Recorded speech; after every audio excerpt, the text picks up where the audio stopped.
I am a lifelong fan of one of the worst sports organizations there ever was. How does that happen, right? Well, for me, it started when I was a little kid and my parents were divorced.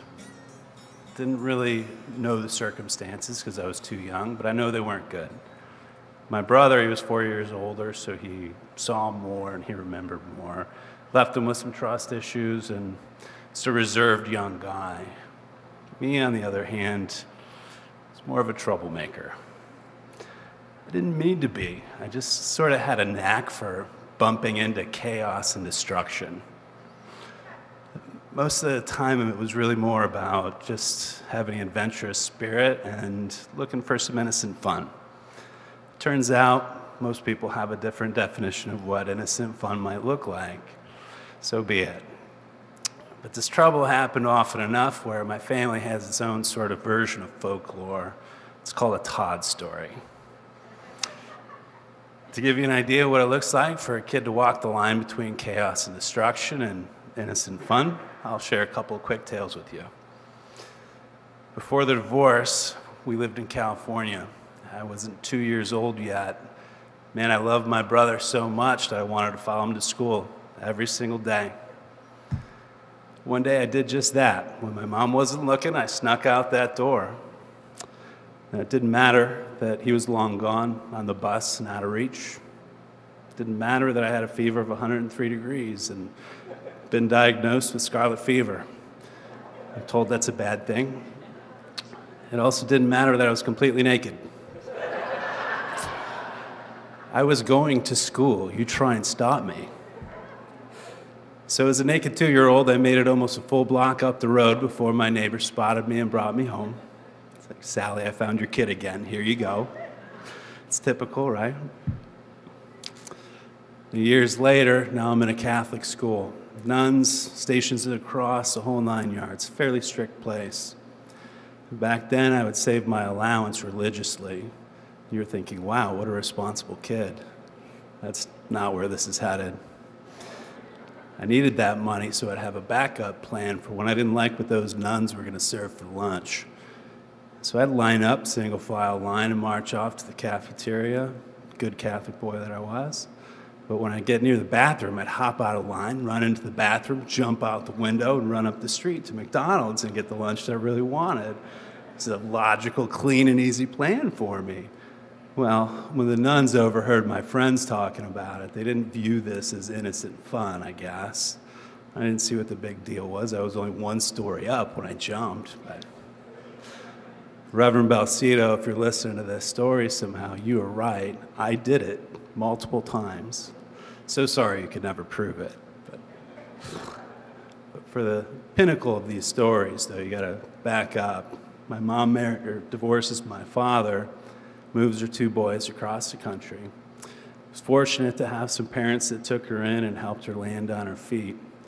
And I know she worked 3 jobs to make it happen, but she also had to have some financial assistance from her parents to purchase the house that we ultimately landed in. Now, my dandy, her father, gave her some advice that we're all very grateful that she accepted. He said, Sally, make sure you get your homeowner's insurance and you do it right away.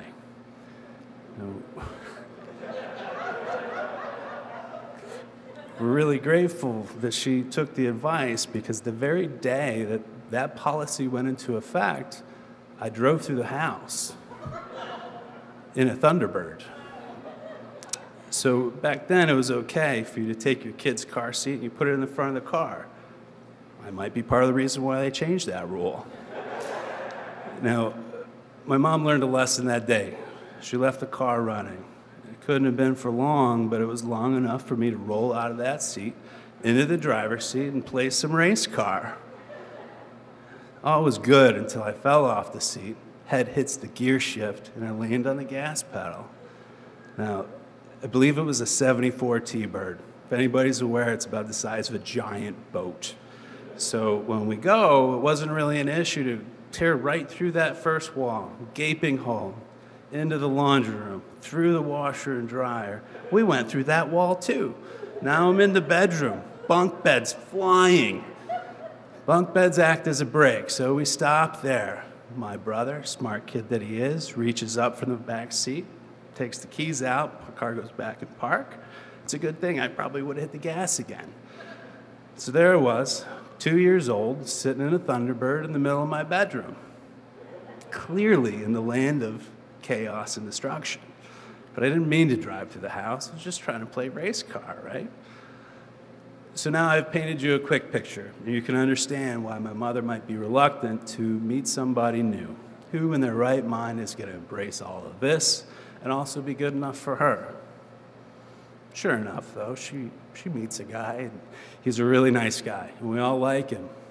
But he knows it's never going to work, not without 100% buy-in from all of us, and he just doesn't have it. My brother is a tough nut to crack. This guy wants it to work, though, so he's going to create a bonding moment, take these boys to a football game. It's a good plan. We'd never been to a professional sporting event of any kind, but man, I'll tell you, downtown Cleveland in 1986, it's pretty rough. The stadium, even more rough. Now, I don't know how nervous my mom was to let us go. She should have been more nervous. She was probably thinking about me running away or setting the stadium on fire or something like that. But the truth is, she should have been more worried about the lunatics that were going to sit next to us. But whatever, off we go. So on the walk to the stadium, he stops us under some god-awful bridge and says, "Boys, I need to show you something." He didn't say a word about what he's going to show us. He just sort of turned us around, and there it was. Spray painted in giant orange letters, "Steelers suck. Bill and Biz 79. So Bill's the guy standing right in front of me, and Biz is his best friend. So clearly, this guy is now the coolest. As we're staring silently at this masterpiece, I can feel my brother kind of soften, and I see him smile. It's progress, right? So we get to the stadium, and sure enough, the Browns are playing the Steelers. And at the time, that was an intense rivalry. To amplify that, we sat in the dog pound. Yeah, somebody knows. Somebody knows. So those are the crazy seats, the bleachers in the end zone. Winter in Cleveland is no joke. It is cold. These people were bare-chested, painted orange and brown, throwing dog biscuits at each other, slamming their fists into those bleachers and screaming louder than anything I've ever heard. But the little punk rock hellion inside of me was loving every second of this. I didn't quite get it at the time, but these were somehow my people, right? It was bonded through some sort of primal insanity. Now, I don't know if my brother saw it quite like that, but he definitely had a blast. In fact, it's probably one of the better days that we had had. So the Browns win. Two things happen. It's your lifelong fan here. It doesn't matter how bad they play. I do like to see them win, like last night.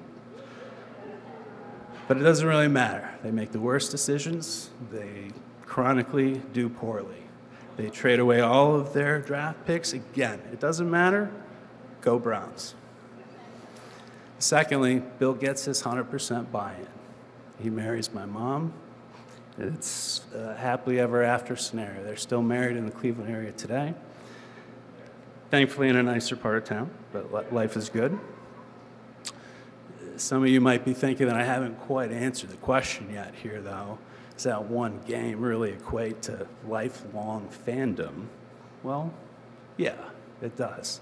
So that game made my family possible.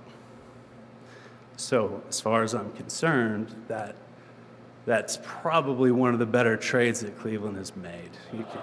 You can have my lifelong loyalty because I'm pretty happy with my family. So no matter how hard they make it to say, I'll still always say it. Go Browns.